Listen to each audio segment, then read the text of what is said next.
So I put on a pair of goggles one day, put my head underwater. Within 3 minutes, I'd found a chunk of gold. And my friend who was with me couldn't get back to the car quick enough to get a pair of goggles too.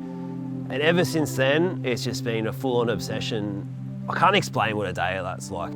It's a weird type of satisfaction. All it is a little yellow shiny rock, and it just mesmerises you. I don't know what it is. It's just, I think more than the rock, it's the hunt, it's the process, it's the adventure. My name's Luke Morgan. I'm just about to turn 40.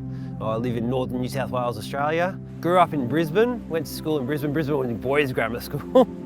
I was very out of place there. I was a country boy in the big city. So the second I finished my schooling, then I moved down to northern New South Wales and chased waves on a bodyboard, and I had a real good time doing it. I spent from then till now, from 19, chasing waves, searching for reefs. For me, bodyboarding was an adventure and an experience.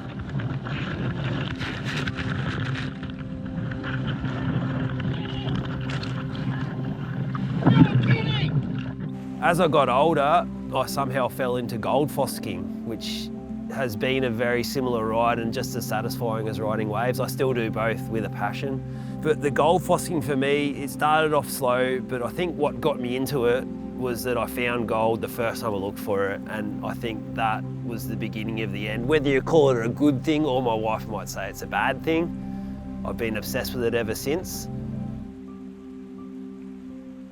So this whole area was historically a very productive gold area.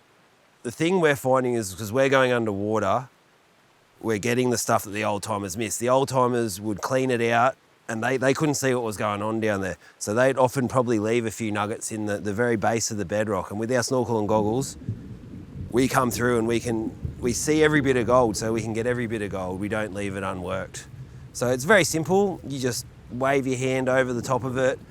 Everything moves, but gold being so heavy is still stuck in the cracks. The possibilities out there to find a crack full of nuggets that no one's ever seen that's 3 metres underwater.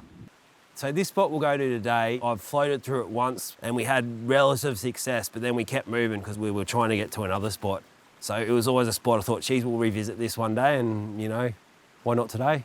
We'll go down and see what's down there. There's definitely a lot more to be worked.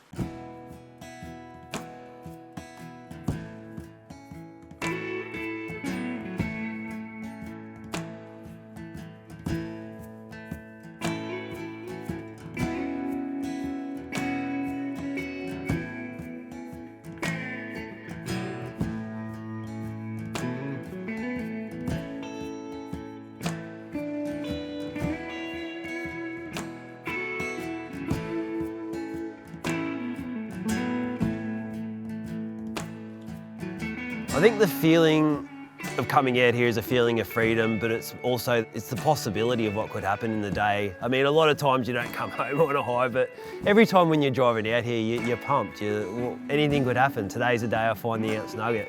Today's the day this happens. Today's the day that happens. And the closer you get, the feeling of anticipation and possibility just grows, and I love doing it.